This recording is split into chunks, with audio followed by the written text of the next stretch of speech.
പേരില്ലാത്ത ഒരു ചെക്ക് എഴുതി നിങ്ങൾ ട്രഷറിയിലേക്ക് പണം വാങ്ങാനും ചെക്ക് മാറാനും അയച്ചാൽ അതിനി ഉണ്ടാകില്ല. ഓർ ബെയറർ എന്ന പരാമർശം ഒഴിവാക്കി. അതായത് ചെക്കിനകത്ത് ബെയറിന് പണം കൊടുക്കണം എന്ന് എഴുതി വിടുന്ന ചെക്ക് ഇനി ട്രഷറി പാകസാക്കാൻ സാധ്യതയില്ല. ചെക്ക് കൊണ്ടുവരുന്നയാൾക്ക് പണം നൽകണം എന്ന് നിഷ്കർഷിക്കുന്നതാണ് ഓർ ബെയറർ എന്ന് പറയുന്നത്. ക്രമക്കേടുകൾ ഒഴിവാക്കാൻ വേണ്ടിയാണ് ഈ തീരുമാനമെന്നാണ് ധനവകുപ്പ് പറയുന്നത്. ധനവകുപ്പിൻ്റെ ഉത്തരവിൻ്റെ പകർപ്പ് 24 ലഭിച്ചു. ഇനി മുതൽ ചെക്കും കൊണ്ടുപോകുന്ന ബെയററിന് ട്രഷറിയിൽ നിന്ന് ചെക്ക് മാറി പണം കിട്ടില്ല. 24 പ്രൈം ടൈം ബ്രേക്കിംഗ് ആണ്. അലക്സ് റാം മുഹമ്മദ് തിരുവനന്തപുരം വിവരങ്ങളുമായി ചേരുന്നു. അലക്സ്, പ്രൈം ടൈമിലേക്ക് സ്വാഗതം.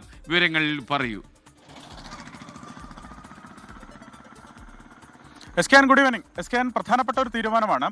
ട്രഷറി സേവിങ്സ് അക്കൗണ്ടുകളിലെ ഇടപാടുകൾക്കുള്ള ചെക്കുകളിൽ പേ ടു എന്നും ഓർ ബിയറർ എന്നും രേഖപ്പെടുത്തിയിരുന്നു. അതിൽ പ്രധാനമായി ഈ ട്രഷറി അക്കൗണ്ട് ഉടമ അല്ലാത്ത വ്യക്തി വരികയാണെങ്കിൽ പ്രധാനമായും 3 തരത്തിൽ അതിൽ നിന്ന് ട്രഷറി അക്കൗണ്ടുകളിൽ നിന്ന് പണം പിൻവലിക്കാമായിരുന്നു, സേവിങ്സ് അക്കൗണ്ടുകളിൽ നിന്ന് പണം പിൻവലിക്കാമായിരുന്നു. ഒന്ന്, ആ ട്രഷറി അക്കൗണ്ട് ഉടമ തന്നെ നേരിട്ട് വരാം. അതല്ല എങ്കിൽ മറ്റൊരാൾ അദ്ദേഹത്തിൻ്റെ പേരിൽ ആ പേര് കൃത്യമായി തന്നെ രേഖപ്പെടുത്തണം, വരുന്നത് ആരാണെന്ന് രേഖപ്പെടുത്തണം, അങ്ങനെ ഒരാൾക്ക് എടുക്കാം. അതല്ലാതെ മൂന്നാമതൊരു കക്ഷിക്ക് കൂടി ഓർ ബെയറർ എന്ന് രേഖപ്പെടുത്തിക്കൊണ്ട് മൂന്നാമതൊരു കക്ഷിക്ക് കൂടി ആ പണം പിൻവലിക്കാനുള്ള ഒരു ലൂപ്പ് ഉണ്ടായിരുന്നു ട്രഷറി സേവിങ്സ് സംവിധാനത്തിൽ. അത് നിർത്തലാക്കുകയാണ്. ഓർ ബെയറർ സ്കീം, ആ ടേം തന്നെ ട്രഷറി അക്കൗണ്ടുകളിൽ നിന്ന് നീക്കം ചെയ്യുകയാണ് സർക്കാർ.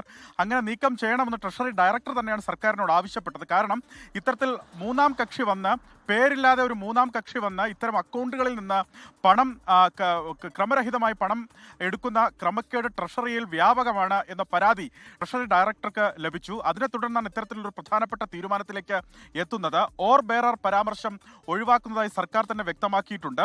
ചെക്ക് കൊണ്ടുവരുന്നയാൾക്ക് പണം നൽകണമെന്ന് നിഷ്കർഷിക്കുന്നതാണ് ഈ ഓർ ബെയറർ സംവിധാനം. അതിനി ഉണ്ടാകില്ല എന്നുള്ളതാണ് ഏറ്റവും പ്രധാനപ്പെട്ട കാര്യം. സ്വന്തമായാണ് ചെക്ക് മാറാൻ എത്തുന്നതെങ്കിൽ പേ ടു സെൽഫ് എന്ന ആ ചെക്കിൽ എഴുതണം. രണ്ടാമതൊരാൾക്കാണ് ചെക്ക് നൽകുന്നതെങ്കിൽ അയാളുടെ പേരും ആ ചെക്കിൽ ഉണ്ടാകണം എന്നുള്ളതാണ് ഏറ്റവും പ്രധാനം. ഇത് രണ്ടുമല്ലാത്ത ചെക്കുകൾ ഇനി മാറില്ല എന്ന സുപ്രധാനമായ തീരുമാനം ട്രഷറി വകുപ്പ് കൈക്കൊണ്ടിരിക്കുന്നു എന്നുള്ളതാണ് ഏറ്റവും പ്രധാനപ്പെട്ട കാര്യം.